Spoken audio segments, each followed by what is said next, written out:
Donc, Laurent Gou, interview du 2 août 2011. Voilà, on commence l'interview. Bonjour Laurent Gou, vous inaugurez cette série d'entrevues sur les acteurs de Second Life. Et j'ai constaté cette année que le secteur de la santé dans les mondes virtuels était très très actif, avec Bill Wallace alias Guillaume Ray, et vous, Laurent Goutte, qui est urgentiste à Toulouse. Et puis on connaît aussi nos amis de la fac de droit virtuel de Lyon 3 qui exercent aussi dans les mondes virtuels. Donc on constate la présence d'une communauté française dans les mondes virtuels, mais qui est dispersée. J'espère que ces interviews contribueront à fédérer les énergies. Alors Laurent Goutte, est-ce que vous pouvez nous parler de votre expérience dans les mondes virtuels ? Oui, cette expérience a commencé il y a maintenant un an. L'idée de départ était d'appliquer un domaine de nouvelles technologies que je ne connaissais pas encore à des domaines que je connaissais, donc notamment la médecine d'urgence, que ce soit dans ses aspects opérationnels ou ses aspects d'enseignement. Et en explorant un petit peu ce qui se faisait sur Internet, je suis assez rapidement tombé sur Second Life, qui était un univers virtuel qui avait eu sa période de gloire, mais qui était manifestement en perte de vitesse. Et une des premières constatations, c'était que si il avait de nombreux acteurs professionnels et que son public avait tendance à devenir plus pointu dans des applications très très précises, et qu'il y avait quand même pas mal d'expériences qui avaient été menées dans le domaine médical à travers Second Life. D'où l'idée de m'y jeter à mon tour, de me jeter à corps perdu dans l'expérience. Alors, on imagine toujours les médecins en blouse blanche devant leurs patients, ou alors sur la route dans la camionnette du SAMU. La personne extérieure pourrait dire quel est l'intérêt pour un urgentiste d'aller dans les mondes virtuels et quelle est la valeur ajoutée pour les étudiants ou pour les praticiens.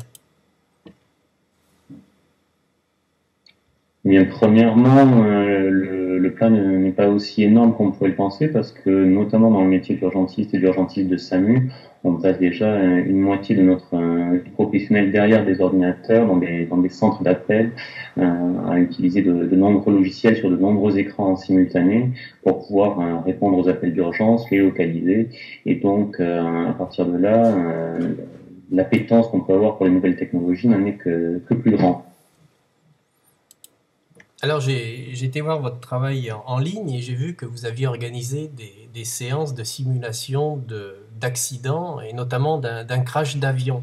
Vous pouvez nous décrire cette expérience ?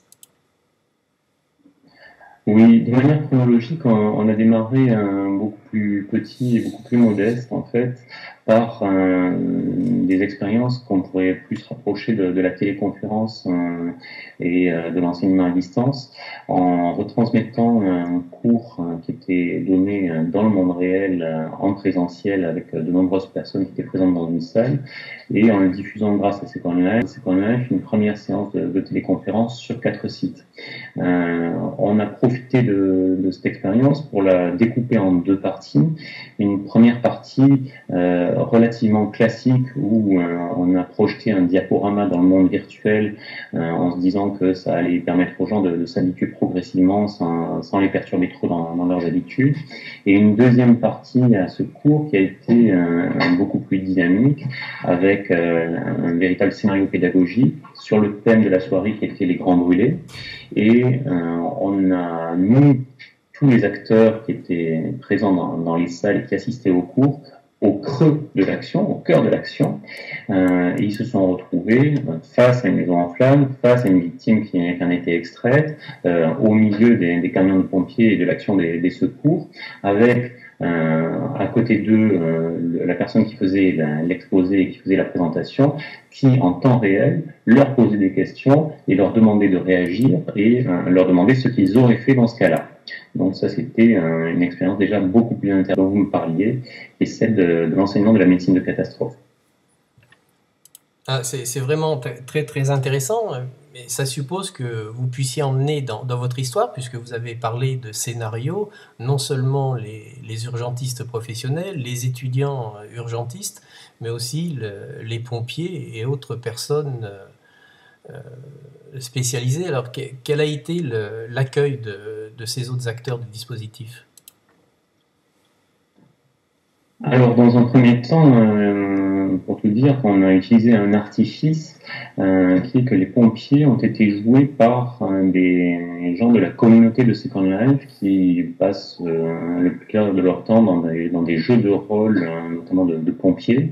Et donc, on avait affaire là à des experts de Second Life qui avaient tout le matériel nécessaire, tout l'équipement virtuel de pompiers qu'on pouvait souhaiter, des camions-citernes, des lances à incendie qui interagissaient avec les flammes, bref, ils nous ont véritablement joué magnifiquement un scénario d'extinction de feu et on s'est concentré, nous, sur la partie médicale et le cours médical, on n'a pas eu à gérer cette partie technique. Alors pour les personnes qui nous écoutent, elles peuvent toujours visualiser le film de cette intervention sur le net. Nous mettrons en incrustation le lien. Quel est l'accueil de vos étudiants? Parce qu'on parle tout le temps de communauté de geeks, de gens convaincus, mais la difficulté est de convaincre les personnes extérieures. Quelle a été l'attitude de vos étudiants? Eh bien, juste en amont de l'attitude des étudiants, je pense qu'il faut d'abord parler de l'attitude des collègues ou des enseignants directs de ces étudiants, puisqu'on intervient auprès des enseignants pour leur proposer de nouvelles méthodes. Et cette attitude peut être plus ou moins frileuse. Et c'est vrai que quand on réussit à avoir un bon contact avec une personne au sein d'une association ou au sein d'une université, et par cet intermédiaire, on réussit à avoir l'accès aux étudiants qui sont effectivement la deuxième phase de ce prêche pour les nouvelles technologies. Alors l'accueil des étudiants, il s'est fait en 2 temps, puisqu'on l'a étudié objectivement et ça a été l'objet d'un mémoire. L'accueil des étudiants dans un premier temps, il est relativement froid.